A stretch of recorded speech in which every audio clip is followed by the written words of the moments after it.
আমাদের সঙ্গে রয়েছে আমি জান্নাতুল কলি, আমি জুলহাস জুবাইরও আছি এবং একজন চমৎকার মানুষ আমাদের সাথে যুক্ত হয়েছেন। তার সাথে আলাপচারিতায় যেতে চাই, তবে তার আগে একটা ছোট্ট স্মৃতির পাতায় স্মৃতি কাতরতা আপনাদের মনে করাবো। ছোটকালে আমরা যখন বড় হচ্ছিলাম, আমাদের গুপ্তধনের সন্ধান বা এই জাতীয় যে কোনো লেখার প্রতি একটা লেখনের প্রতি একটা বিশাল আগ্রহ ছিল। এরকম যদি কোনো সাহিত্য সাময়িকীতে লেখা থাকতো তবে খুব আগ্রহ নিয়ে তা পড়তাম, এবং পত্রিকায় লেখা থাকতো তো পেপার কাটিং করে রেখে দেওয়ার সুযোগ হতো। জানি না ঠিক এই কারণেই কিনা, তবে হারানো ঐতিহ্য খুঁজে পাওয়ার এই যে নেশা, এটা এখনও কোনো না কোনোভাবে নিজের মধ্যে লালন করি, এবং যখনই জানবার সুযোগ হয় এক বিন্দু পিছপা হই না। আন্তর্জাতিক অঙ্গনে বিভিন্ন ডকুমেন্টারি থেকে শুরু করে নানান ধরনের যেই তথ্যগুলোই চোখের সামনে যখনই পড়েছে খুব আগ্রহ নিয়ে জানবার সুযোগ যখনই হয়েছে চেষ্টা করেছি। আর এমন একজন মানুষ আছেন যার কাছ থেকে আজ গল্পে গল্পে আমাদের দেশে কি লুকিয়ে আছে তা জানবার চেষ্টা করবো। আমাদের সাথে একজন গবেষক আছেন একজন শিক্ষক, আমাদের অতিথি আজকে জাহাঙ্গীরনগর বিশ্ববিদ্যালয়ের প্রত্নতত্ত্ব বিভাগের অধ্যাপক doctor Mokammel H Bhuiyan. Sir শুভ সকাল এবং স্বাগত আপনাকে সকালের বাংলা। শুভ সকাল। কেমন আছেন আপনি? ভালো আছি, আপনারা ভালো আছেন তো? আমরাও বেশ ভালো আছি স্যার। আজকে তো আমার কাছে পুরো একটা কি বলবো, ন্যাশনাল ট্রেজার হান্টের মতো জার্নি হবে, এই জন্য আমি খুব এক্সাইটেড। কারণ আমাদের জানবার আসলে কৌতূহলটা একদম ছোটবেলা থেকেই, সেই জায়গা থেকেই নিশ্চয়ই প্রশ্নগুলো করবো। তবে তার আগে আমরা আসলে যে প্রশ্ন দিয়ে শুরু করি, এই প্রশ্নটা একদমই গদবাঁধা। প্রতিদিনই আমরা আমাদের কাছে যখন নতুন নতুন অতিথি আসে এই প্রশ্ন দিয়েই আমরা অনুষ্ঠান শুরু করি। আমরা জানতে চাই যে প্রত্যেকটা মানুষ যখন আমাদের এখানে আসেন তারা তাদের দিনের শুরুটা কিভাবে করে। আপনি আপনার দিনের শুরু কিভাবে করেন সাধারণত? আমার দিনের শুরুটা হয়ে যায় আসলে যখন আমাদের ইউনিভার্সিটি থাকে। আমার দিনের শুরু হয় একবার সকালে ভোরবেলা উঠবো, রেডি হব, তারপর জাহাঙ্গীরনগরের উদ্দেশ্যে বাসা থেকে গাড়ি রেডি থাকবে, ইউনিভার্সিটিতে গিয়ে ক্লাস শুরু করা। আচ্ছা, এই যে প্রত্নতত্ত্ব নিয়ে আপনি পড়াশোনা করেছেন, মানে এটা আমার ব্যক্তিগত জানতে চাই। জুবাইর নানা রকম প্রশ্ন খাচ্ছে, আমি বুঝতে পারছি সেটা। আপনি এক সময় স্টুডেন্ট ছিলেন, টিচার হওয়ার আগে আপনি পড়াশোনা করেছেন, এবং সেখান থেকে কি পড়াশোনা করে বের হয়ে কি করব সেই রকম একটা সন্ধান তো নিজের মাথায় সবসময় থাকে। প্রত্নতত্ত্ব বিভাগ নিয়ে আপনার আগ্রহ, আপনার পড়াশোনা কেন? মানে আমার দুই যে বলছিলাম ছোটবেলা গুপ্তধন খুঁজতে খুব ভালো লাগতো, এরকম কিছু আপনার ক্ষেত্রে ছিল কিনা? আপনাদের অবশ্য আপনাদের মনে আছে কিনা, ইন্ডিয়ানা জোন্স নামে একটা বিটিভিতে দুর্দান্ত প্রোগ্রাম ছিল, সেটা আমরা জানি। তো আমি আসলে ব্যক্তিগতভাবে আমি সবসময় পত্রপত্রিকা এগুলো পড়ার মধ্যে আমাদের বাসায় তখন তো ইত্তেফাক পত্রিকা ছিল, আর বিশেষ অন্য কোনো ব্যাপার ছিল না, সংবাদ ছিল। তো আমাদের বাসায় ইত্তেফাক রাখা হতো, সরি। তো সেই সময়টা ইত্তেফাকে আমি ওই আগে থেকে পেপার সকালবেলা পত্রিকা আসলে যেটা হয়, বাবা মা কোন পাতাটা পড়বে, হ্যাঁ সেগুলো হয়ে যেত। তো আমি সাধারণত ইন্টারন্যাশনাল নিউজগুলো এগুলোর প্রতি আমার আগ্রহ থাকতো। সেই সময় থেকে কিন্তু 5-6 সময় থেকে আমি দেখেছি যে প্রত্নতত্ত্ববিদ এই কথাটা কিন্তু আমার মনে গেঁথে গেছে। কারণ কি, প্রত্নতত্ত্ববিদ হয় আফ্রিকাতে, কিংবা হচ্ছে আপনার কি বলবো ইজিপ্টে মমি খুঁজে পাচ্ছে বা ইত্যাদি ইত্যাদি। তো তখন থেকে এই সাবজেক্টের প্রতি এক ধরনের ভালোবাসা আমার তৈরি হয়ে যায়। কারণ হচ্ছে এই যে ট্রেজার ট্রোভ অ্যাক্ট বা হচ্ছে আপনার গুপ্তধন, ট্রেজার ট্রোভ, তো এই গুপ্তধন মিনস হচ্ছে আসলে আমাদের অতীতকে জানা। তো এইসব বিষয় মিলিয়ে আসলে আগ্রহ আমার সেই সময় থেকে তৈরি হয়ে যায়।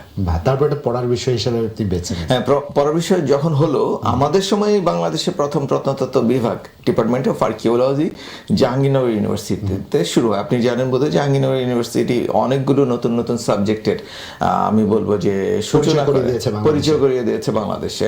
তো প্রত্নতত্ত্ব বিভাগ একটা, যেমন নৃবিজ্ঞান বিভাগ একটা, এই ধরনের বিভাগ। স্যার, সেক্ষেত্রে বাংলাদেশের মতো ক্ষুদ্র একটি বদ্বীপ, আমাদের ছোট্ট একটি জায়গা, আমাদের এই জায়গায় প্রত্নতত্ত্বের বা এটার অনুসন্ধান, এটার খোঁজ কতখানি গুরুত্বপূর্ণ মনে করেন, এবং সেই সাথে গবেষণার ইতিহাসের কতখানি সমৃদ্ধ, এটা একটু যদি বলতেন আমাদের।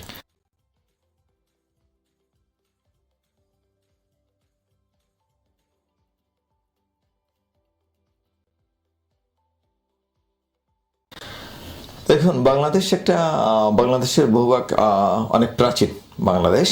তো বাংলাদেশে যে আপনি দেখবেন, বাংলাদেশে এখন বাংলাদেশ হিসেবে যে ভূখণ্ড জিওলজিক্যাল যে পজিশনটি বাংলাদেশে আছে, অথবা জিওগ্রাফিক্যাল যে এন্টিটি মডার্ন বাংলাদেশ, মডার্ন বাংলাদেশে আমরা যদি দেখি যে আমরা প্রাচীন কালে যদি একটু যাই, আমাদের টার্মগুলো আবার অন্য টাইপের, সেগুলো সাধারণ, আমি সহজবোধ্য করে বলবো। সেই টার্মগুলোতে আমরা বাংলাদেশকে আমরা পাই প্রাচীন, যেমন পুন্ড্রনগর আছে, আমরা জানি মহাস্থানগড়, পুন্ড্রনগর, সমতর আছে কুমিল্লা, যে কুমিল্লাতে যে বিভিন্ন ধরনের ময়নামতির যে সকল আর্কিওলজিক্যাল যেগুলো সকল সাইটসগুলো আছে, বঙ্গ আছে, তারপর আমাদের চিটংয়ের দিকে গেলে হরিকাল, এই জাতীয়। তো প্রত্নতত্ত্ব এই সাবজেক্ট এবং আমাদের বাংলার যে প্রাচীনতা, তো বাংলার প্রাচীনতা আপনি তো শেকড়কে একটু দেখতে হবে, তাই না? শেকড় ছাড়া তা আসলে কোনো গাছ বা কোনো কিছু বেড়ে ওঠে না। তো আমাদের শেকড় অনেক গভীরে প্রথিত, যে আমাদের ঐতিহ্য আছে, এই ঐতিহ্য, বাংলাদেশের যে ঐতিহ্য, সেই ঐতিহ্য আসলে আমাদেরকে সামনে পথ চলার অনুপ্রেরণা যোগায়। সুন্দর। প্রত্নতত্ত্ব বিষয় নিয়ে আপনি যখন পড়াশোনা করেছেন, প্রত্যেকটা সাবজেক্টে তো আসলে একটা জায়গায় হুক করার ব্যাপার থাকে, আমি এটা জানতে চাই, এটা পড়ছি। সেক্ষেত্রে আপনার আগ্রহ আলাদা করে যদি বলি, কোন জায়গাতে আপনি আলাদা করে পুরো, এটা তো একটা বিস্তর বিষয়, আপনার কোন জায়গাটাতে আপনার আগ্রহ ছিল এবং সেটা নিয়ে কি কি আপনি করেছেন, সেই জার্নিটাও একটু শুনবো। প্রত্নতত্ত্ব ওর স্বাভাবিক, আপনি সুন্দর করে বললেন, কিন্তু আসলে একটি ডিসিপ্লিনের অনেকগুলো ব্রাঞ্চেস, উইংস থাকে। ফলে সেই জায়গায় আমার আগ্রহের জায়গাটিতে আমি অবশ্য অনেকগুলো সাবজেক্টই পড়াই, অনেকগুলো কোর্স পড়াই। বিভিন্ন সময় বিভিন্ন জায়গায় পদচারণা করলে হয় কি, আপনার যেটা হয় জ্ঞানের শ্রীবৃদ্ধি অটোমেটিকলি হয়, সেটা সমৃদ্ধ থাকা যায়, আপনি অনেক বিষয় জানবেন। সেটা কিন্তু আমার ব্যক্তিগত আগ্রহের কারণে আমি অনেক বিষয় পদচারণা করে থাকি, নানা কোর্সেসগুলো নিয়ে। তা আমি মূলত ফোকাস, আমার একটা জায়গা, অনেকগুলো ফোকাসের জায়গা, ফোকাসের মধ্যে থেকে আমি যে বিষয়টা নিয়ে কাজ করি সেটা হচ্ছে art history. Art history means হচ্ছে, আমরা আবার আর্ট হিস্ট্রির মধ্যে আমরা বলি হচ্ছে আইকনোগ্রাফি, সেটা হচ্ছে প্রতিমা তত্ত্ব, মূর্তি তত্ত্ব, বিভিন্ন যে আপনি বুদ্ধিস্ট, তারপর হচ্ছে ব্রাহ্মণিক্যাল, আমরা বলি ব্রাহ্মণিক্যাল, আমরা প্রচলিত অর্থে হিন্দু দেবদেবী, তারপর হচ্ছে জৈন ধর্মের দেবদেবী আছে, এদের এই যে দেবদেবীর যে তাদের ক্যারেক্টারিস্টিক্স কি হলে পরে আমরা দুর্গা বলবো বা অন্য কোনো দেবী বা দেবতার যে বিষয়গুলো আছে, সেইগুলো নিয়ে তার আর্ট, তার শিল্পকলা, তারপর হচ্ছে তার যে ফিচার্সগুলো থাকা, এইগুলো নিয়ে হচ্ছে গবেষণা। তার সময়কাল, ইভেন তার সময়কাল, অনেক সময় দেখলে বলতে পারবো যে এই মূর্তিটা কি কত হাজার বছরের পুরনো হতে পারে, বা এটা কতটা তুলনামূলক আধুনিক কিনা। সেই সময় থেকে আসলে আমি যখন ছাত্র ছিলাম, এই আর্ট হিস্ট্রিটা আমাকে বরাবরের মতো টেনেছে। বাহ, চমৎকার। স্যার, কলেজে প্রশ্নটা করলে আমরা অনেক ডেপথে চলে গেছি, আবার একটু সারফেস লেভেলে ফিরে আসতে চাই কৌতূহলের জায়গা থেকে। সেই জায়গাটা হচ্ছে, আপনি আপনার পড়ালেখা কিংবা আপনি আপনার গবেষণায় আমাদের এই অঞ্চলের যে বাস্তবিক চিত্র, কারণটা স্যার কি খুঁজে পেয়েছেন? কারণ আমরা জানি, ময়নামতির কথাও জানি, মাটির নিচ থেকে খনন কাজ করে আমাদের আবিষ্কার করতে হয়েছে, পূর্ণনগরের ক্ষেত্রেও তাই হয়েছে, এবং বিভিন্ন স্থানে প্রত্নতাত্ত্বিক বিভিন্ন উপকরণ কিন্তু মাঝে মাঝেই খনন কাজের মাধ্যমে আমরা দেখি যে আমাদের লোকচক্ষুর সামনে এসে আপনারা আপনারা উপস্থাপন করেন। স্যার, এই অঞ্চলে কেন এটা মাটি চাপা পড়লো? মানে পরি দিয়ে তো আমাদের দেশ গড়া, এটা জানি, এছাড়া অন্য কোনো কারণ আছে কিনা? স্বাভাবিকভাবে আপনি সময়ের পরিক্রমায় সময় সব কিছুকে কি করে, সময় অনেক কিছুকে দেখা যায় আমাদের মন থেকে ভুলিয়ে দেয় বা ইরেজ করে ফেলে। তো আমাদের যে ঐতিহ্যগুলো, যেগুলো পরে আমরা এক্সকাভেশনের মাধ্যমে মাটি খুঁড়ে বের করে নিয়ে আসি, এটার কিছু বৈজ্ঞানিক ব্যাখ্যা বিশ্লেষণ আছে। তো সেই যে সকল ঐতিহ্যগুলো, যেমন মহাস্থানগড়ের কথা আপনি বললেন, পুন্ড্রনগরে, সেটা তো খ্রিস্টপূর্ব 400 বছর, মানে হচ্ছে 2400 বছর আগের একটা সমৃদ্ধ নগরী ছিল মহাস্থানগড়। কিংবা আমাদের ময়নামতিতে যেগুলো আছে, সেগুলো প্রায় 7th সেঞ্চুরি সি ধরেন, সেটা আমাদের প্রায় বহু বছর আগে, ওদিকে 700 এদিকে 2400, যদি একটা হিসাব করবেন না, ওদিকে 2400 আর এটা হচ্ছে 700, তো আমাদের হচ্ছে 21 আর 7 কত হলে 21 হয় আপনি দেখেন। হ্যাঁ, প্রায় আপনার 18, সরি আরেকটু কম, আরেকটু কম, রাইট, 13-14 বছর, 1300-1400 বছর আগে।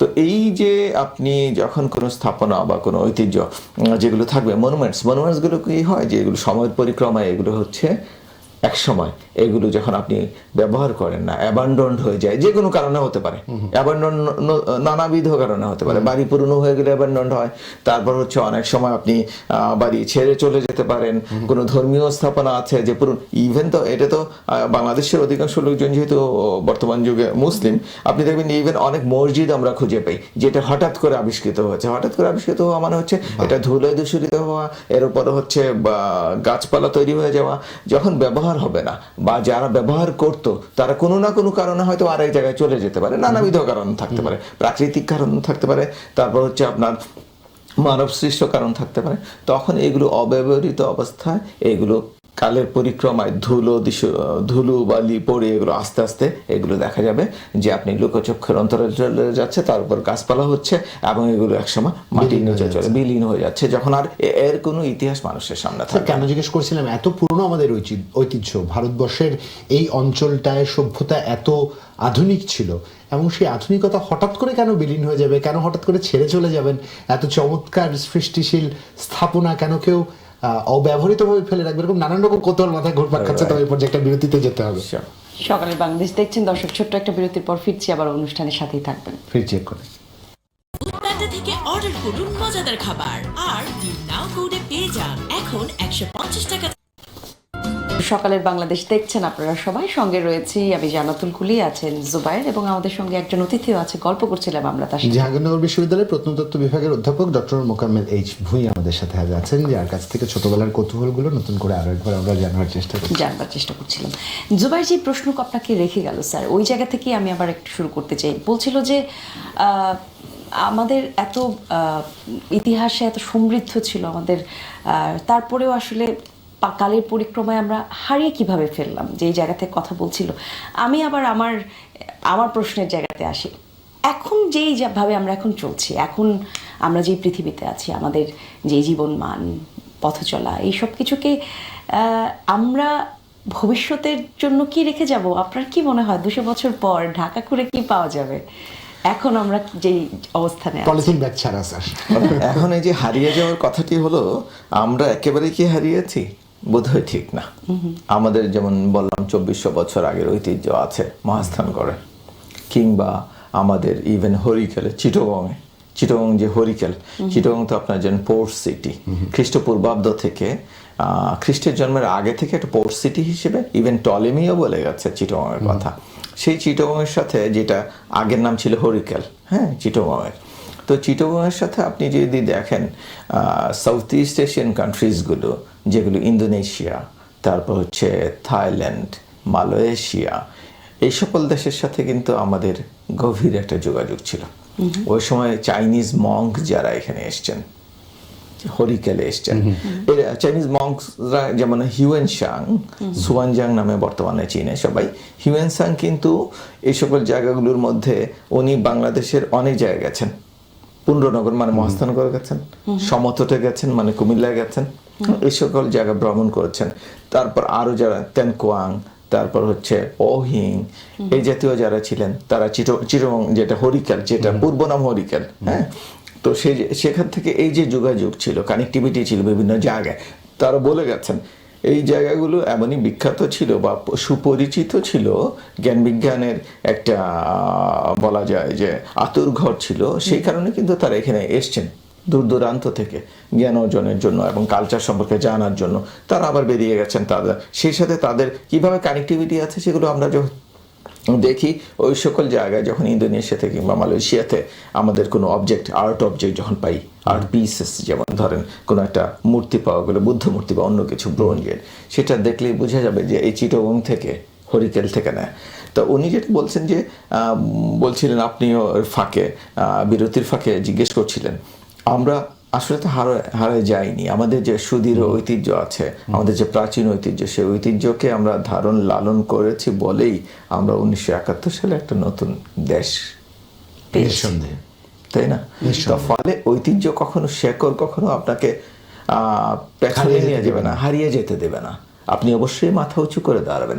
কিংবা ধরেন আমরা অতি সাম্প্রতিক কালে যে ঘটনা প্রবাহ, সেখানেও কিন্তু আমরা নানাভাবে আবার নতুনভাবে ফিনিক্স পাখির মতো উঠে দাঁড়িয়েছি। আবার পৃথিবীর ইতিহাসে আপনি যদি দেখেন যে গ্রিসের যে সভ্যতা, পৃথিবীব্যাপী শত সহস্র বছর একটা পৃথিবীকে নাড়িয়েছিল, আলোড়ন তুলেছিল, এবং এখন পর্যন্ত আমরা সভ্যতার ইতিহাসে অবশ্য পাঠ্য সেই গ্রিসকে আমরা ব্যাংক্রাফট হিসেবেও দেখেছি। এই কিছুদিন আগের কথা।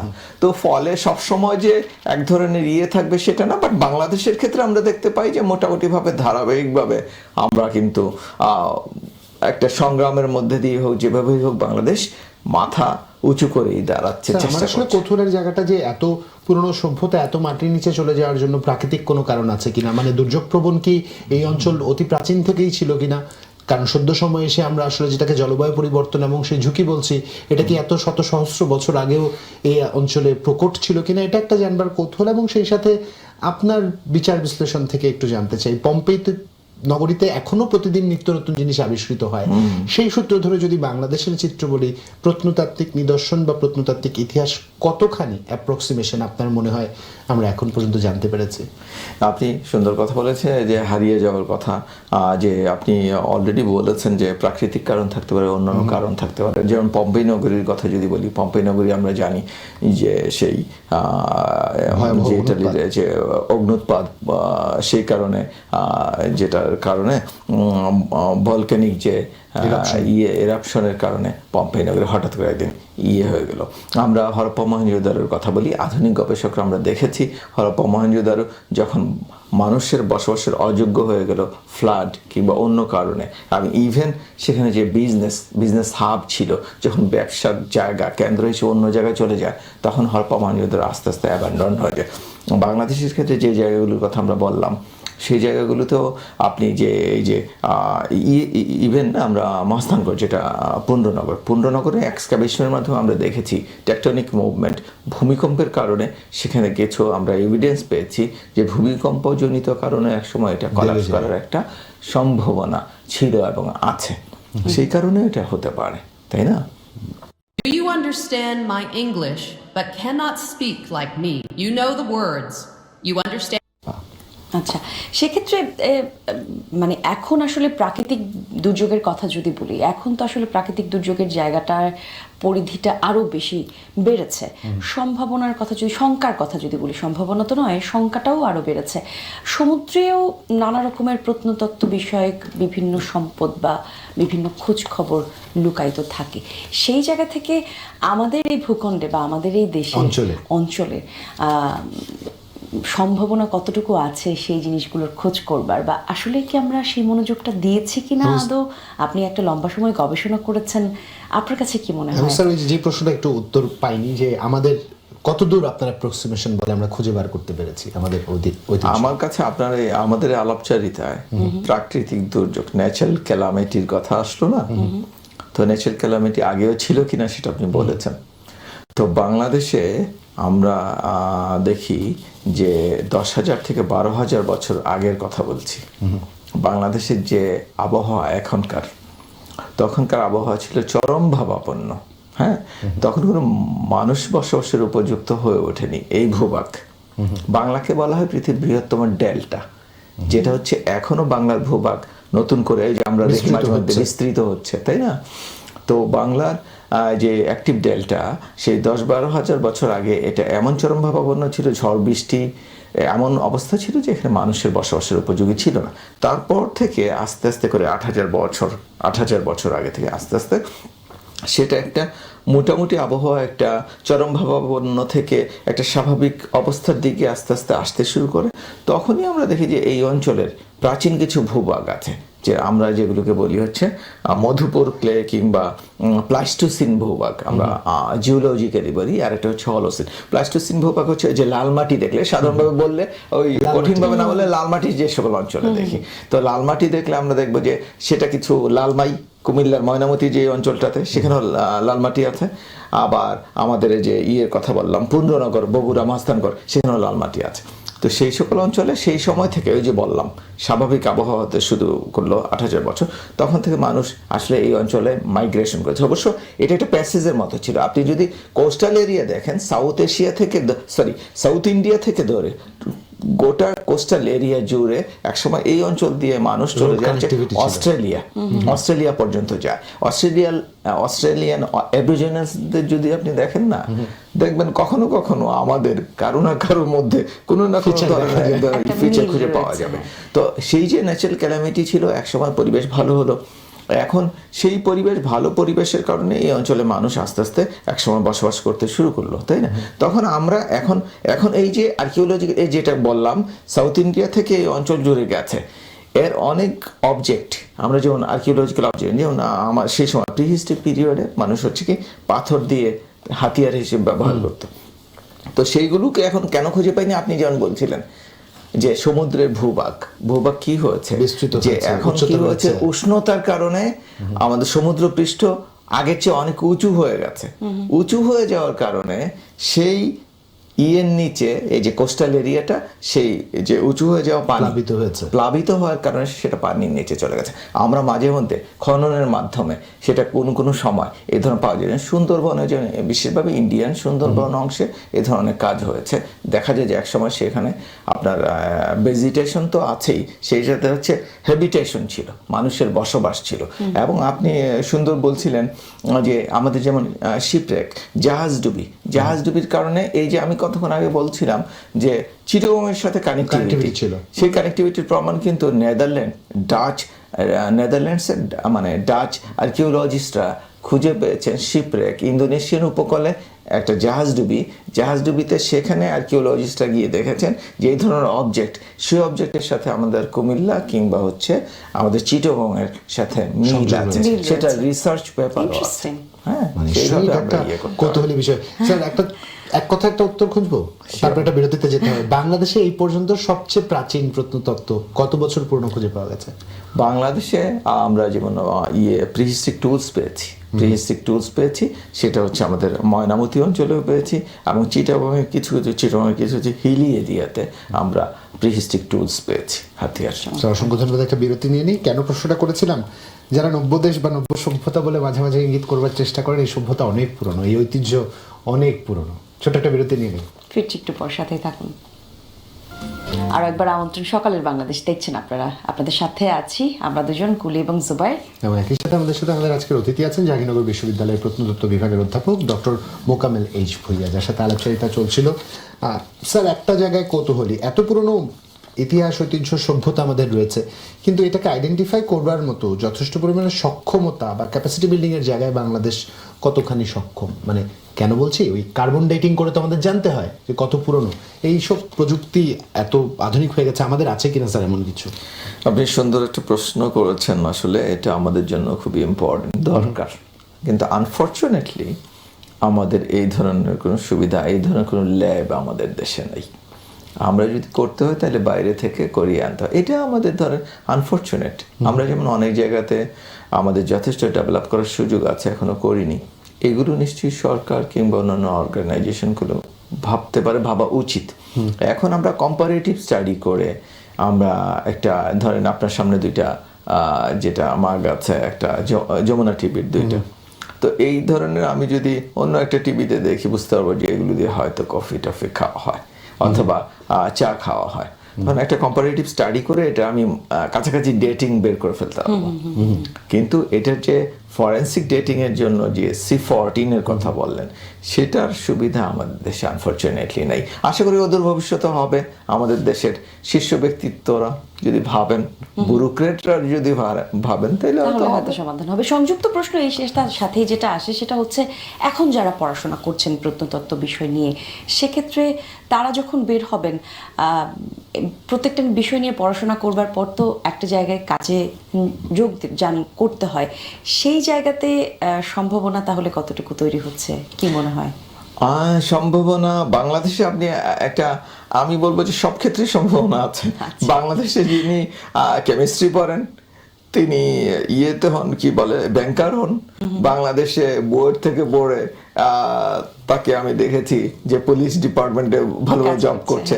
বাই দ্য ওয়ে, কিন্তু আপনি যে কোশ্চেন করেছেন আমাদের যে সম্ভাবনার ক্ষেত্র, বাংলাদেশের আর্কিওলজি পরে সম্ভাবনার ক্ষেত্র হিসেবে আপনি বাংলাদেশের মিউজিয়ামগুলো আছে, হ্যাঁ, তাছাড়া প্রত্নতত্ত্ব অধিদপ্তর নামে একটা অর্গানাইজেশন আছে, সেখানে করতে পারে, কিন্তু লিমিটেড। তারপরেও মিউজিয়ামে সবসময় নানা ধরনের নানা কিছু থাকে। সেই ক্ষেত্রে এই মিউজিয়াম এবং হচ্ছে আপনার প্রত্নতত্ত্ব অধিদপ্তর এনজিওগুলিতে কাজ করার সুবিধা রয়েছে। আর অন্যান্য জায়গা তো আমাদের অনেক ছেলেরা, অনেক স্টুডেন্টসরা, প্রাক্তন স্টুডেন্টসরা অসাধারণ জায়গা, অন্যান্য জায়গায় খুব ভাইব্রেন্ট পজিশনে আছে ওরা।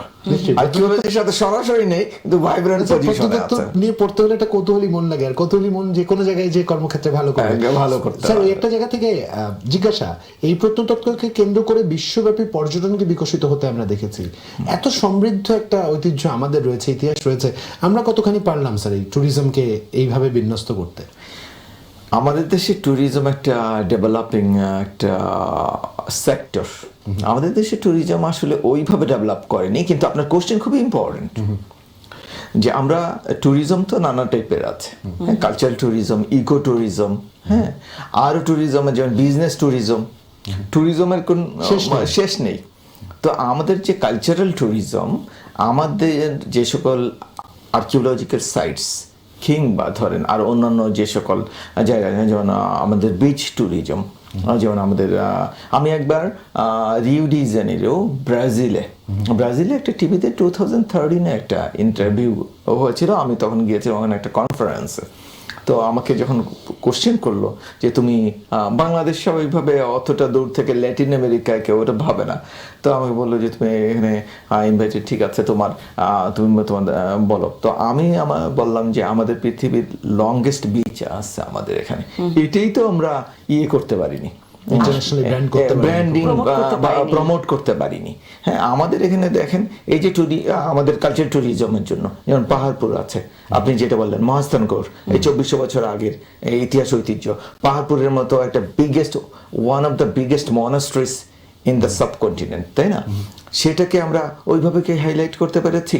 তাইলে পৃথিবীর নানা প্রান্ত থেকে, বুদ্ধিস্ট কান্ট্রিগুলো থেকে আসতে পারে। তারপর আমাদের এখানে আছে হচ্ছে ওয়ার্ল্ড হেরিটেজ সাইটস যেগুলোকে বলে, যেমন পাহাড়পুর, তারপর হচ্ছে ষাট গম্বুজ মসজিদ, এইগুলোকে যদি আমরা দেখতাম, হ্যাঁ, তারপর মহাস্থানগড়, আপনি দেখেন নানা গ্রুপকে আমরা এখানে আনতে পারি। কিন্তু যেমন বুদ্ধিস্ট কান্ট্রিজগুলো যারা আছে, এমনিতে যারা নর্মাল টুরিস্ট যারা আছেন তারা তো সব জায়গায় আসবেনি, আমি ফোকাস করতে বলছি। তাইলে আমরা রেমিটেন্সের ক্ষেত্রে তারা যেহেতু নিজের ধর্মের সাথে সম্পৃক্ত, তারা এই জায়গাগুলোকে যদি ইনফ্রাস্ট্রাকচার ভালো থাকতো তাহলে আসতো। আমাদের যেটা ষাট গম্বুজ মসজিদের কথা বলছি, সেটা সালতানাত পিরিয়ডের 14th সেঞ্চুরির, সালতানাত 14th সেঞ্চুরির। তো এটা 1000 বছরের আগের একটা ঐতিহ্য, অসাধারণ একটা স্ট্রাকচার। তারপর হচ্ছে ওখানে ইচ্ছা করলে আরো শুধু কি ষাট গম্বুজ না, বলা হয় যে বাগেরহাটের মস্ক সিটি। তাহলে মস্ক সিটি হলে আমরা কেন পারছি না যে মুসলিম কান্ট্রিগুলো থেকে আমরা ওইভাবে টুরিস্ট যারা আছে তাদেরকে নিয়ে আসা? তো আমরা সেইভাবে কিন্তু ফোস্টার করতে পারি। নিশ্চয়ই স্যার, অসংখ্য ধন্যবাদ আপনাকে। আপনার শুধু এই প্রত্নতত্ত্ব নিয়ে না, আপনার সাথে কথা বলতে গিয়ে নানান রকম দিকের আলোচনা হলো, যেটা হয় আর কি শিক্ষক আর ছাত্রের একটা আড্ডা শুরু হলে যেটা হয়। অসংখ্য ধন্যবাদ আপনাকে। যদিও আপনার জ্ঞানের বিশাল সাগর, আপনার কাছ থেকে অনেক কিছু জানবার ছিল, আপনার মা মনসার কাজ নিয়ে জানবার ছিল, নানান রকম বিষয় রয়েছে। নিশ্চয়ই আবার কোনো একদিন আপনাকে অতিথি হিসেবে পাবো। ধন্যবাদ, আপনাদেরকেও ধন্যবাদ। আপনারা অসাধারণ সুন্দর বলেছেন, উপস্থাপনা করেন, এবং নিজেদের যে জ্ঞানের পরিধি আমার ভালো লাগলো। আপনারা বেশ জানাশোনা লোক, কথা বলে আমার আজকে ভালো লাগলো। ধন্যবাদ আপনাদের সবাইকে। দর্শক, আজ এখানে এটি টানতে চাই, ছোট্ট করে শুধু এতটুকু বলবো, কৌতূহলী মনটাকে সজাগ রাখুন, জানবার অনেক কিছু রয়েছে। যদি কেউ আপনাকে হুট করে বলবার চেষ্টা করে নব্য স্বাধীনতা, নব্য সভ্যতা মাত্র আমরা, তাহলে তাকে মনে করিয়ে দিবেন আমাদের যেই সমৃদ্ধ অতীত আছে, সেই সমৃদ্ধ অতীতের ঐতিহ্য যদি আপনার মধ্যে প্রতিফলিত হয়, একজন নিঃসন্দেহে অসাধারণ সভ্য মানুষ হবে। এই বিষয়টি মাথায় রাখবেন। একদমই তাই। আর তাই সে কারণেই চলুন দেশকে জানি এবং নিজেকে সমৃদ্ধ করি। শুভ সকাল, বিদায় নিচ্ছি। শুভ সকাল। আর